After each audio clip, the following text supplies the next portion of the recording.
എപ്പിസോഡിന്റെ തുടക്കത്തിൽ തന്നെ ഇപ്പൊ കുട്ടപ്പനാവട്ടെ നൂഡിൽസ് കഴിക്കാനായി അവന്റെ പഴയ നൂഡിൽസ് മാമന്റെ അടുത്തേക്ക് തന്നെ ഇപ്പൊ കടന്നു വരും. വന്ന ഉടൻ ഇപ്പൊ കുട്ടപ്പൻ ചോദിക്കും, ഞാൻ ആരാണെന്ന് നിങ്ങൾക്ക് മനസ്സിലായോ? അതിന് ഷെഫെണ്ണം പറയും, എനിക്ക് നിന്നെ എവിടെ വെച്ച് കണ്ടാലും അപ്പൊ തിരിച്ചറിയാൻ കഴിയും. നീയാണ് ഞങ്ങളുടെ ഗ്രാമത്തിലെ ഫിഫ്ത്ത് ഹോക്കാകെ നറൂട്ടോ ഉസുമാക്കി എന്ന് പറയുമ്പോ കുട്ടപ്പനാവട്ടെ ഇപ്പൊ കുളിര് കൊണ്ട് പൊളയാൻ തുടങ്ങും. അപ്പൊ കുട്ടപ്പന്റെ പുറകെ തന്നെ ഇപ്പൊ ഇറൂക്ക സെൻസായും അവിടേക്ക് വരും. ഇറൂക്ക കുട്ടപ്പനോട് സാക്കുറ എവിടെയും ചോദിക്കുമ്പോ കുട്ടപ്പൻ പറയും, ഞാനും അവളും ഒന്നിച്ച് ഷെയർ ഇട്ട് ഫുഡ് കഴിക്കാന്ന് തീരുമാനിച്ചതാണ്. പക്ഷെ അവൾക്കതിന് താല്പര്യമില്ലാതെ അവൾ ഒറ്റയ്ക്ക് മറ്റൊരിടത്ത് പോയി ഇപ്പൊ ഭക്ഷണം കഴിക്കുകയാണ്. മറുപുറത്ത് സാക്കുറ ആവട്ടെ ഇപ്പൊ ഒരുപാട് കുറ്റബോധത്തില് അവളുടെ ഫുഡ് അത് കഴിച്ചുകൊണ്ടേയിരിക്കുകയാണ്. ഇവിടെ സാൻഡ് വില്ലേജില് ആ ഒരു വലിയ ബോംബ് അത് താഴെ വീണ് പൊട്ടി അങ്ങോട്ട് തെറിക്കും. പക്ഷെ വില്ലേജിലുള്ള ഒരാൾക്ക് പോലും ഒരു പോറല് പോലും പറ്റില്ല. വില്ലൻ ഒന്നും പിടിയിട്ടില്ല. എന്താണ് സംഭവിക്കുന്നതെന്ന് പറഞ്ഞ് അവൻ താഴേക്ക് നോക്കുമ്പോഴായിരിക്കും ഗാറ വലിയൊരു സാൻഡ് ഷീൽഡ് കൊണ്ട് ആ ഗ്രാമം മുഴുവനായിട്ട് ഇപ്പൊ കവർ ചെയ്ത് പിടിച്ചിരിക്കുന്നതായിട്ട് ആ ഒരു വില്ലൻ കാണാം. കങ്കൂറ ഗാറയെ വിളിച്ച് അലറുമ്പോ അതേ സമയത്ത് വില്ലനാവട്ടെ ഗാറ പോലും അറിയാതെ ഒരു പക്ഷിയെ ഇപ്പൊ ഗാറയുടെ അടുത്തേക്ക് പറഞ്ഞയക്കും. ഗാറ എന്തെങ്കിലും ചെയ്യും മുമ്പേ ആ ഒരു പക്ഷി അത് പൊട്ടി അങ്ങോട്ട് തെറിക്കും. അത് കണ്ട് കങ്കൂറ ഷോക്കായിട്ട് ഗാറാ എന്ന് വിളിച്ചു കൂവും. ജനങ്ങളെല്ലാം തന്നെ അത് കണ്ട് പേടിച്ച് ഇപ്പൊ ഗാറയെ വിളിച്ച് കരയാൻ തുടങ്ങും. അപ്പൊ ലോങ് ഷോട്ടിലായിട്ട് എല്ലാവരും കാണും ഗാറ അവന്റെ കവചത്തിനുള്ളില് ഇപ്പൊ സേഫ് ആയിട്ടിരിക്കുന്നത്. അത് കണ്ട് എല്ലാവരും സമാധാനത്തിൽ നിൽക്കുമ്പോ നമ്മുടെ മാസ്റ്റർ പറയും, നമുക്കിനി സമയമില്ല, എത്രയും പെട്ടെന്ന് നമ്മുടെ അറ്റാക്ക് സ്റ്റാർട്ട് ചെയ്യാൻ പറയും. ഇപ്പൊ മാസ്റ്റർ പറയും, എല്ലാവരും റെഡി ആയിട്ടിരിക്കണം. ഇവിടെ വില്ലന് ഇപ്പൊ ഗാരയുടെ മൂവും അവന്റെ സാൻഡിന്റെ പവറും കണ്ട് മനസ്സിലാവും ഗാരയെ അത്ര എളുപ്പത്തില് അവനെ കൊണ്ട് തോൽപ്പിക്കാൻ കഴിയില്ല എന്ന്. വില്ലൻ വീണ്ടും അടുത്ത പ്ലാനിട്ട് ഇപ്പൊ റെഡി ആയിട്ട് നിൽക്കും. അപ്പൊ ലോങ് ഷോട്ടിലായിട്ട് ഒരു കാഴ്ച കണ്ട് ഗാറ പേടിച്ചു നിൽക്കും. കാരണം ഗാരയുടെ ആ ഒരു സാൻഡ് ഷീൽഡില് ഇപ്പൊ ചെറിയ ചെറിയ ദ്വാരങ്ങള് വീഴാൻ തുടങ്ങിയിരിക്കുകയാണ്. അതിലൂടെ വില്ലന്റെ ഉറുമ്പുകള് പുറത്തേക്ക് വരുമ്പോഴാണ് അവനൊരു കാര്യം മനസ്സിലാക്കുക.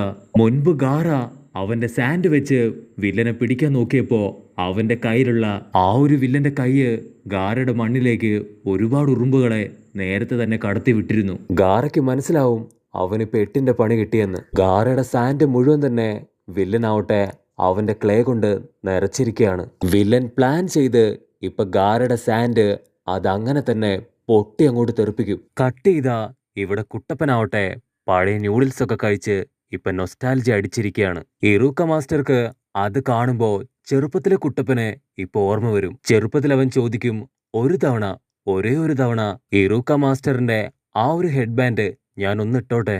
അതിന് ഇറൂക്ക പറയും, അയ്യോ ഇല്ലില്ല, ഇപ്പൊ ഈ ഒരു ബാൻഡ് നീ ഇടാൻ പാടില്ല. തീർച്ചയായിട്ടും എക്സാം കഴിഞ്ഞ് നീ ഒരു നിഞ്ചയായി മാറുമ്പോ ഈ ഹെഡ് ബാൻഡ് നിനക്ക് കിട്ടും. അങ്ങനെ ആദ്യമായിട്ട് കുട്ടപ്പന് ഹെഡ് ബാൻഡ് കിട്ടിയത് അങ്ങനെ ഓരോരോ കാര്യങ്ങളായിട്ട് ഇപ്പൊ ഇറൂക്ക ഓർത്തെടുക്കും. ഇവിടെ കുട്ടപ്പനും എന്തൊക്കെയോ ചില കാര്യങ്ങൾ ആലോചിച്ച് ഇപ്പൊ നൂഡിൽസ് അങ്ങനെ കഴിക്കാതിരിക്കും. അപ്പൊ കുട്ടപ്പൻ പറയും, എനിക്ക് ഒരേ ഒരു കാര്യത്തിലേ ഇപ്പൊ ഒരുപാട് വിഷമമുള്ളൂ. എനിക്കിന്നും ഒരു ചൊനിയനായിട്ട് മാറാനായി സാധിച്ചില്ല. എന്റെ കൂടെയുള്ളവരെല്ലാവരും ചൊനിയനായി നിൽക്കുമ്പോ ഞാൻ മാത്രം ഇപ്പോഴും ഗനിയനാണ്. അതിന് ഇറൂക്ക പറയും, ഒരിക്കലും നീ അതോർത്ത് വിഷമിക്കേണ്ട, യാതൊരു കാര്യമില്ല. നിനക്കാണ് ഏറ്റവും വലിയ ട്രെയിനിങ് കിട്ടിയിരിക്കുന്നത്. സാക്ഷാൽ ജിറയ മാമനാണ് നിനക്ക് ട്രെയിനിങ് തന്നതെന്ന് പറയുമ്പോ കുട്ടപ്പൻ പറയും, മാമന്റെ ട്രെയിനിങ് അത് വളരെ സ്ട്രിക്റ്റ് ആണ്. ട്രെയിനിങ്ങിനിടെ എന്റെ ഹെഡ് ബാൻഡ്, ഡ്രസ്സ് എല്ലാം നശിച്ചുപോയി. ഇപ്പൊ ഞാൻ ഇട്ടിരിക്കുന്ന എല്ലാം തന്നെ പുത്തൻ പുതിയതാണെന്ന് പറഞ്ഞ് കുട്ടപ്പനാവട്ടെ പതിയൊന്ന് ചിരിച്ചു കാണിക്കും. എനിക്ക് ഒരുപാട് അറിവുകള് ഇപ്പൊ കിട്ടി. തീർച്ചയായിട്ടും ഫിഫ്ത്ത് ഹോക്കാകെ അത് ഞാൻ തന്നെ ആയിരിക്കും പറയുമ്പോ ഇറൂക്ക പറയും, സാൻഡ് വില്ലേജിലെ കസുകെ അതിപ്പോ ഗാറയാണ്. നിന്നെപ്പോലെ തന്നെ അവനും ഒരു സ്പെഷ്യൽ ചൈൽഡാണ്. അതുകൊണ്ടാണ് അവനത് നേടിയെടുക്കാൻ കഴിഞ്ഞതെന്ന് ഇറൂക്ക പറയുമ്പോ അതിന് കുട്ടപ്പൻ പറയും, ഒരിക്കലുമല്ല, അവന്റെ ഹാർഡ് വർക്കാണ് അവനെ അവിടെ എത്തിച്ചത്. തീർച്ചയായിട്ടും അവനെ പോലെ ഹാർഡ് വർക്ക് ചെയ്ത് ഞാനും ഈ ഗ്രാമത്തിന്റെ ഹൊക്കാകെയാകും. കട്ട് ചെയ്താ ഇപ്പൊ ഗാറയുടെ ആ ഒരു സാൻഡ് കവചം അത് പതിയെ പതിയെ തകർന്നുകൊണ്ടിരിക്കുകയാണ്. ജനങ്ങളാവട്ടെ അത് കണ്ട് പേടിച്ചു നിൽക്കുമ്പോ ഇവിടെ കങ്കൂറ ഗാറ എന്ന് വിളിച്ച് അലറിക്കരയാൻ തുടങ്ങും. ഗാറയുടെ സാൻഡ് കവചത്തിലൂടെ ഇപ്പൊ ഒരുപാട് മണ്ണ് അത് താഴേക്ക് വീണുകൊണ്ടേയിരിക്കും. കട്ട് ചെയ്താ ഇവിടെ ഹൊക്കാഗെ ആന്റിയും അസിസ്റ്റന്റ് ചേച്ചിയും ആവട്ടെ ചില റെക്കോർഡുകൾ പരിശോധിച്ച് ഇവർക്ക് രണ്ടുപേർക്കും കഴിഞ്ഞ 2 വർഷമായിട്ട് യാതൊരു മിഷനും കൊടുത്തിട്ടില്ല. ഇവർക്ക് എന്ത് മിഷനാണ് കൊടുക്കാന്ന് പറഞ്ഞ് അവർ രണ്ടുപേരും ഇപ്പൊ തല പോഞ്ഞ് ആലോചിച്ചുകൊണ്ടിരിക്കും. എനിക്കൊരു ഐഡിയ ഉണ്ട്, നമുക്ക് ബി റാങ്ക് മിഷൻ അവന് കൊടുക്കാന്ന് പറഞ്ഞ്. ഹൊക്കാഗെ ആവട്ടെ ഇപ്പൊ മിഷൻ ചൂണ്ടിക്കാണിക്കുമ്പോ അസിസ്റ്റന്റ് ചേച്ചി പറയും 2.5 വർഷത്തിന് ശേഷം അവനിപ്പോ വന്നിരിക്കുകയാണ്, അതുകൊണ്ട് എടുത്തു ചാടി അവന് ബി റാങ്ക് മിഷൻ കൊടുത്താ അത് വലിയ പ്രശ്നം ഉണ്ടാവും. അതുകൊണ്ട് എന്റെ അഭിപ്രായം അവനൊരു ഡി റാങ്ക് മിഷൻ കൊടുക്കാം എന്നാണ്. അതിന് ഹൊക്കാഗെ പറയും അവൻ ഓൾറെഡി മൂക്കത്താണ് ചുണ്ടി, ഡി റാങ്ക് മിഷൻ കൊടുത്താ തീർച്ചയായിട്ടും അവൻ തെറി കൊണ്ട് അഭിഷേകം ചെയ്യും. അതുകൊണ്ട് തൽക്കാലം ഒരു കാര്യം ചെയ്യാം, ഇലയ്ക്കും മുള്ളിനും കേടില്ലാതെ അവനൊരു സി റാങ്ക് മിഷൻ നമുക്ക് കൊടുക്കാം. എനിക്ക് പേടി അവന്റെ 9 ടൈൽ ഫോക്സിന്റെ പവർ അതെങ്ങാനും പുറത്തു വരുമോ എന്നാണെന്ന് അസിസ്റ്റന്റ് ചേച്ചി പറയുമ്പോഴായിരിക്കും ഇവര് രണ്ടുപേരും ഇപ്പൊ കുട്ടപ്പനെ കുറിച്ചാണ് പറയുന്നതെന്ന് നമുക്ക് മനസ്സിലാവുക. ഇവിടെ നമ്മുടെ സ്വത്തുമണി കുട്ടപ്പൻ ഇതൊന്നും അറിയാതെ ഫുഡ് മുണാക്കെന്ന് അടിച്ചുകൊണ്ടിരിക്കുകയാണ്. അപ്പൊ അവന്റെ കയ്യിൽ നിന്ന് ഒരു മുട്ട താഴെ വീണ് അത് പതിയെ പതിയെ പൊട്ടാനായിട്ട് ആരംഭിക്കും. അപ്പൊ അതുപോലെ തന്നെ ഇവിടെ ഗാറയുടെ ആ ഒരു ഷീൽഡ് അത് പതിയെ പതിയെ തകർന്ന് താഴേക്ക് വീണുകൊണ്ടിരിക്കുകയാണ്. ഇവിടെ കങ്കൂറ ഗാറയുടെ അൾട്ടിമേറ്റ് വെപ്പൻ തകർന്നത് കണ്ട് അവിടെ കിടന്ന് നിലവിളിക്കുന്നുണ്ടാവും. പക്ഷെ പാവം ഗാറയ്ക്ക് ഇപ്പൊ എന്താ ചെയ്യേണ്ടതെന്നറിയാതെ അവൻ കൺഫ്യൂഷൻ അടിച്ചിരിക്കുകയാണ്.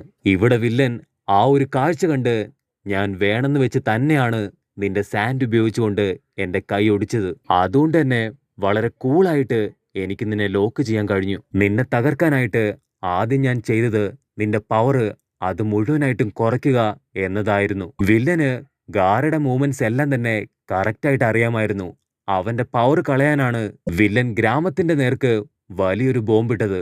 അത് ഗാറ അവന്റെ മുഴുവൻ പവർ ഉപയോഗിച്ചുകൊണ്ട് തടുത്തു നിർത്തിയപ്പോ വില്ലനാവട്ടെ ഗ്യാപ്പില് മറ്റൊരു പക്ഷി ഇറക്കി ഗാറയെ തന്നെ തകർക്കാൻ ശ്രമിച്ചു. അതിലൂടെ അവന്റെ സാൻഡ് അത് ദുർബലമായി ഇപ്പൊ പതിയെ പതിയെ അത് താഴേക്ക് പോയിക്കൊണ്ടിരിക്കുകയാണ്. അപ്പൊ അതേ സമയത്ത് ലോങ് ഷോട്ടില് എല്ലാവരും കാണും ഗാറയുടെ സാൻഡ് താഴേക്ക് വീണ് ഇപ്പൊ ഗാറയെ അതിനുള്ളിൽ കാണാൻ കഴിയും. വില്ലൻ വീണ്ടും അടുത്ത ജിപ്സും എടുത്ത് നീ സാൻഡ് കൊണ്ട് എന്നെ തോൽപ്പിക്കാൻ ശ്രമിക്കുമല്ലേ, നിന്റെ കഥ അത് ഇതോടുകൂടെ തീർന്നു പറഞ്ഞ് അവൻ വീണ്ടും ഗാറയുടെ അടുത്തേക്ക് വരുമ്പോ ഗാറ ആവട്ടെ അവന്റെ കൈ അത് പതിയെ പതിയെ അനക്കുന്നതായിട്ട് കാണും. ഗാറ അവന്റെ കൈ കൊണ്ട് ജനങ്ങളെ പ്രൊട്ടക്ട് ചെയ്ത ആ ഒരു സാൻഡ് അവിടുന്ന് മാറ്റിക്കൊണ്ടിരിക്കുകയാണ്. ഗാറയുടെ കൺട്രോൾ പോയി ആ സാൻഡ് താഴേക്ക് വീണാല് അവിടെയുള്ള ജനങ്ങൾക്ക് അത് വലിയ അപകടമാണ്.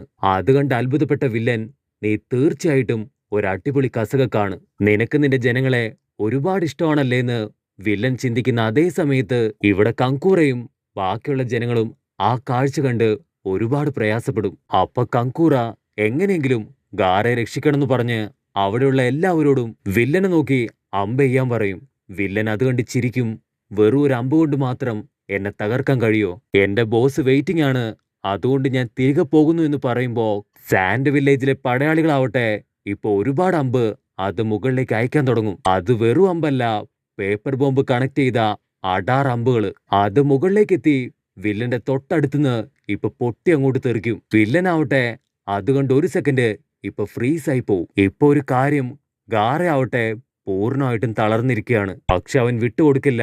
അവൻ കളക്ട് ചെയ്ത ആ സാൻഡ് മുഴുവൻ തന്നെ ഇപ്പൊ ഗ്രാമത്തിന്റെ പുറത്ത് കറക്റ്റായിട്ട് കൊണ്ടുപോയിടും. ഇവിടെ സീൻ ബ്ലാക്ക് ഔട്ട് ചെയ്ത കുട്ടപ്പനാവട്ടെ വീണ്ടും ഒരുപാട് വിഷമത്തിലിരിക്കുകയാണ്. അവന്റെ കൂടെ ഉണ്ടായിരുന്ന എല്ലാവരും വലിയ നിലയിലെത്തിയപ്പോ കുട്ടപ്പൻ മാത്രം ഇപ്പോഴും ഒരു ഗനീനാണ്. അവന്റെ വിഷമം കണ്ട് ഇപ്പൊ ഇറൂക്ക പറയും നീ ആ ബെല്ല് അതടിച്ചു മാറ്റിയല്ലേ. അത് കേൾക്കുമ്പോ കുട്ടപ്പൻ ചിരിച്ചിട്ട് അതെ, ഞാനിപ്പോ നല്ല സ്ട്രോങ് ആയി, കാക്കാഷിയെ പോലും തോൽപ്പിച്ച് ആ ഒരു ബെല്ല് ഞാനിപ്പോ കൈക്കലാക്കി. ഇതുപോലെ മുന്നോട്ട് പോയി അവസാനം ഞാൻ തന്നെ ഈ ലീഫ് വില്ലേജിന്റെ 5th ഹൊക്കാഗെയായി മാറും. ഇവിടെ ഗാറ അവന്റെ സാൻഡ് പവർ മുഴുവൻ നഷ്ടപ്പെട്ട് ഇപ്പൊ താഴേക്ക് വീണോണ്ടിരിക്കുകയാണ്. ഗാറ താഴേക്ക് വരെ ആ വില്ലനാവട്ടെ ഗാറയുടെ തൊട്ടടുത്തേക്ക് വരും. ഗാറ ക്ലോസ് എത്തിയ ഉടൻ തന്നെ വില്ലനാവട്ടെ അവന്റെ പക്ഷിയുടെ ചിറകില് അങ്ങനെ തന്നെ ഗാറയെ ചുരുട്ടിയെടുത്ത് അവിടുന്ന് പറന്ന് ദൂരത്തേക്ക് പോവും. അത് കണ്ട കങ്കൂറ നോ എന്ന് വിളിച്ചലർന്നതോടുകൂടെ ഈ ഒരു എപ്പിസോഡും അവസാനിക്കുന്നു.